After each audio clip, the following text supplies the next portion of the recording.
The practice of mindful breathing is very important.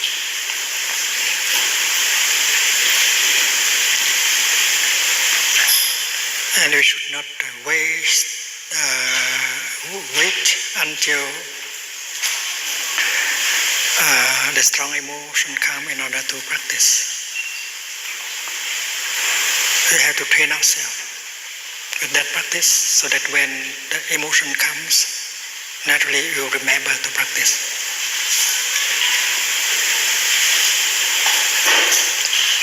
And emotion is something like a storm, and you feel that it's coming. And if you notice that the strong emotion is coming, you prepare yourself in order to receive it and to handle it. Drop anything you are doing, sit down or lie down and wait for it while practicing mindful breathing. In the sitting position or in the lying position, you breathe in and you become aware of the rising and falling of your abdomen. This is a deep breathing. For a strong emotion, we need deep belly breathing. We breathe in such a way that our stomach will rise as high as possible. And when we breathe out, we bring it down as much as possible. If you are in a sitting position, you may like to put your hand here to feel the rising and falling of your abdomen. Or if you are in a lying position, you may do the same. Instead of staying here on the level of the brain and you bring your mind down, you focus your attention down here on the level of the navel. You know, when there is a storm, when you look at the window, you see the tree standing in the storm. And if you look at the top of the tree, you'll see that the branches and the leaves will swing back and forth violently according to the wind. So the level of our brain is like the top of the tree. Don't stay there in the time of a storm. Bring your attention down to the level of the navel. And that is why it's good to observe the rise and fall of your abdomen while breathing in and out. In the sitting position or in the lying position, just focus all your attention on your in-breath and the rise of your abdomen. That's simple enough. And during that time, keep alive the kind of insight that we already have. I am much more than my emotion. I am form, feelings, perceptions, mental formation, consciousness. I am much more than one emotion. And emotion is something that comes, stay for some while, and will have to go away. I don't have to die just because of one emotion. I know I can handle an emotion with the practice of mindful deep breathing. I have survived emotions before. So we have that kind of insights we should remember, we should recollect. Mindfulness means also recollection. You have insight, you know things, but you do not know how to make good use of what you know. You have the insight, and you should know to make good use of your insight. The young person She is overwhelmed by that strong emotion. She believes that she is only the emotion. She does not know that she is much more than one emotion. And she believes that the only way to end the suffering is to go and kill herself. That is a wrong perception. And that is why we have to remind her that she is more than a perception. That a perception is impermanent. It comes and stays for some time, and you have to go.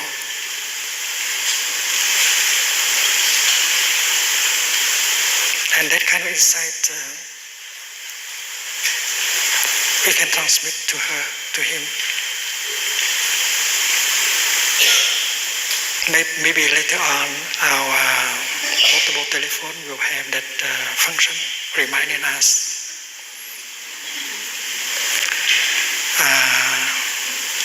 I'm going to tell the people in Google, because we shall have a day of practice together, that you should provide us with a kind of electronic device that help us to come back to ourselves. And when there is a strong emotion, that will invite the bell for us to breathe in and out. And it will remind us, dear friend, you are more than your emotion. You can handle your emotion with the practice of mindful breathing. You have already survived many strong emotions. You don't have to die just because of one emotion. I think that kind of thing will help the young person, because it helps touch off the insight that already is in him or in her.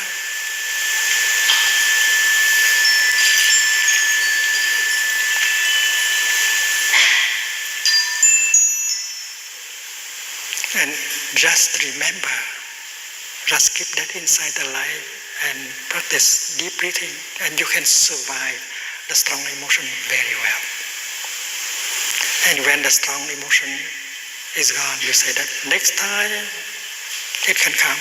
I know how to handle. I'm not afraid. And if a mother knows how to do it, she can help her son, little boy or little daughter to do it. When the little boy has a crisis, a strong emotion, darling, hold the hand of mommy. Shall we breathe together? Let us breathe in. Oh, our stomach is rising. Our stomach is falling. Let us breathe together. Mother and son, mother and daughter. You can use your mindfulness, you can use your energy to help the child to focus his attention on the in-breath and out-breath. And you can help, and together you will allow the emotion to stay and for some time and to go.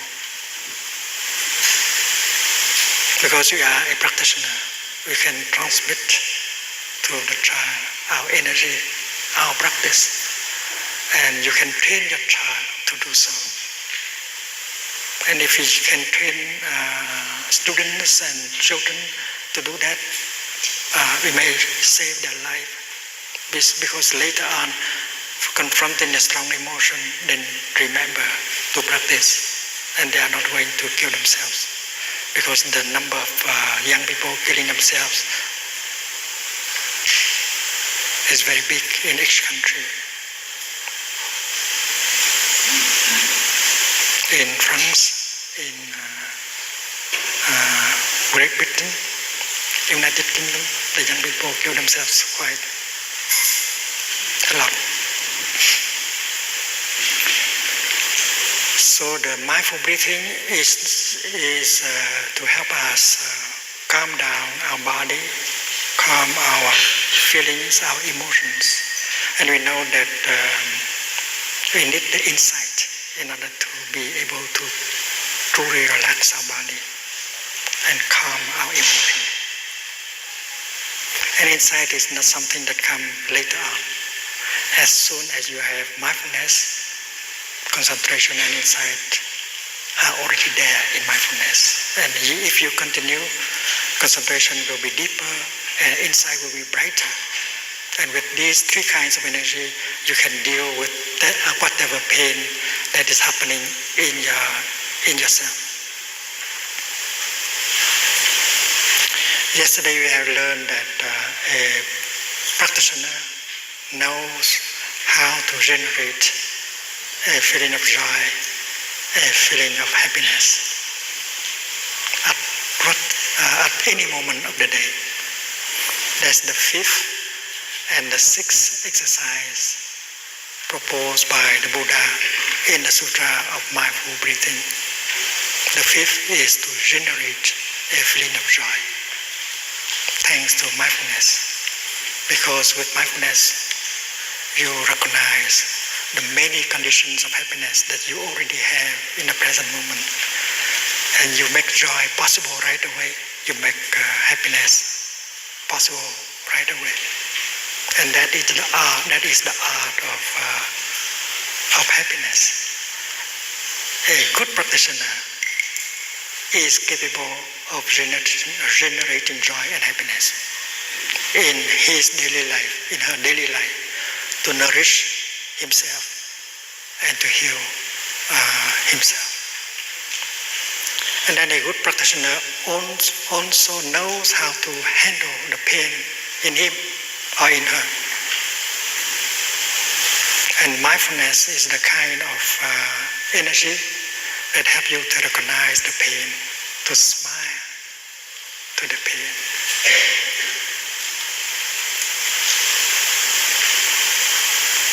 The energy that helps you to smile to the pain is mindfulness. You are not overwhelmed by your pain if you know how to smile to it. Hello, my little anger. I know you are there. I will take good care of you. That is smiling to your anger.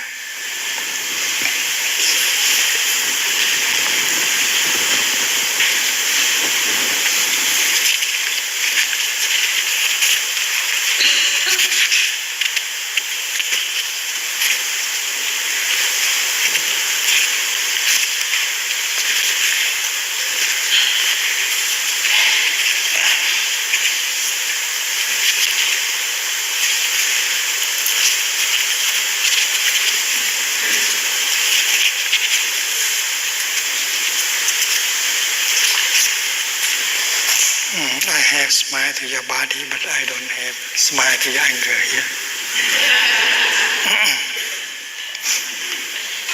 So as a practitioner, we should be able to smile to our anger, to our irritation.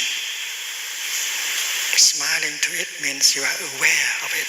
You don't try to suppress or to run away from it. And with the energy of mindfulness, you are strong enough to be with your anger, to be with your irritation, to be with your loneliness. And the first function of mindfulness is to recognize things as they are. The second function of mindfulness is to embrace and calm it down. Because mindfulness is a kind of energy. Your anger is another kind of energy. And the energy of mindfulness, recognizing the anger, embracing the anger, like a mother, a loving mother, holding her baby very gently. And you get a relief after a few minutes of practice. And that is the art of suffering. How to recognize the pain in you. How to calm down the pain in you. We have to train ourselves to do it. And we get a relief. And with other exercise of mindful breathing that follow, we can completely transform the pain, the afflictions in us. And we know that there is a deep connection between suffering and happiness. And we have learned that suffering plays a very important role in creating happiness.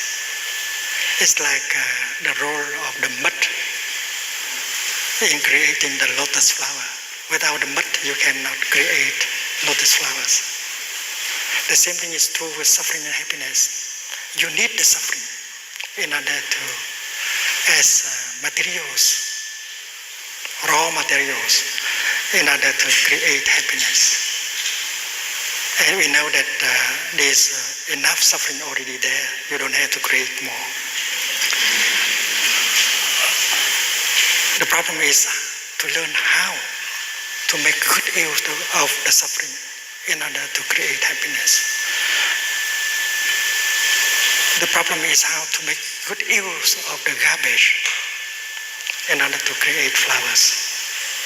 Because looking into a flower, you see the sunshine, you see the rain, you see the compost that has helped nourish the flower. And the compost is made of garbage. Garbage is suffering. So a good practitioner knows how to make use of the garbage in her, the suffering in her,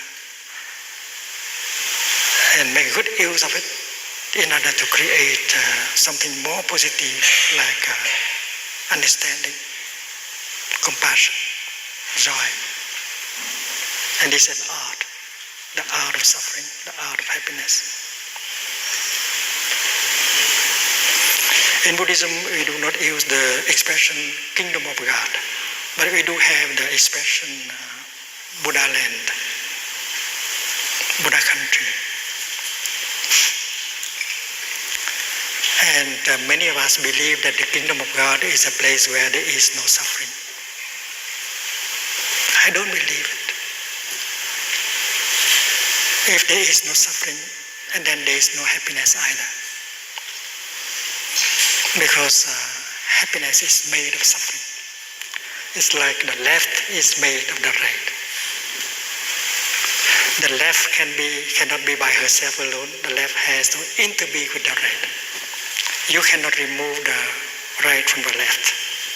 You cannot ask someone to come and bring the right to Boston and someone else to bring the left to New York. No. They are always together. Without this, the other cannot be. That is the teaching of the Buddha. This is because that is. So simple. So, trying to run from suffering and look for happiness is not wise.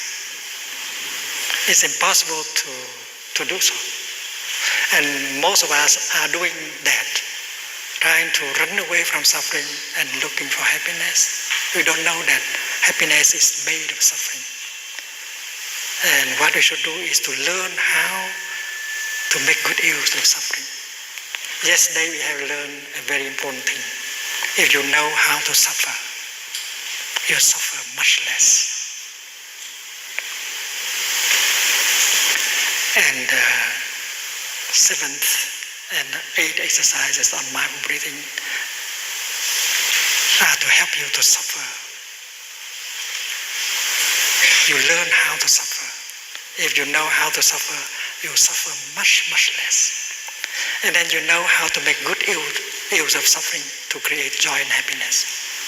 So the art of happiness and the art of suffering, they always go together.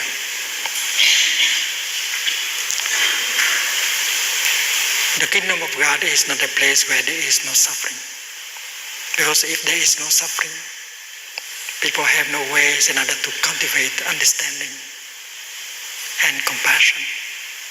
It is by contacting suffering, getting in touch with suffering, looking deeply into the nature of the suffering, that understanding arises.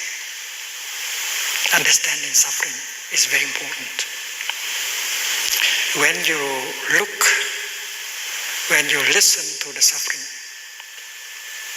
with mindfulness and concentration, you will come to understand the nature and the roots of suffering. And understanding suffering naturally gave birth to the energy of compassion.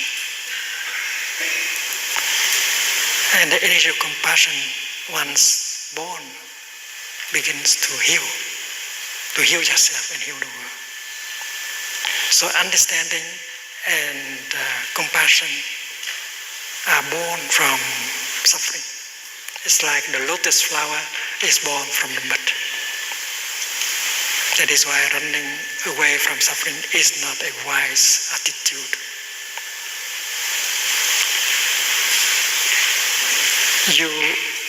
You don't want to send your children to a place where there is no suffering, do you? Because in such a place, your child, your son, your daughter never have a chance to learn how to understand and how to love.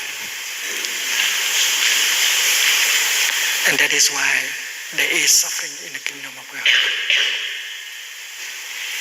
So my definition of the kingdom of God is a place where people know how to make good use of suffering in order to create happiness and love.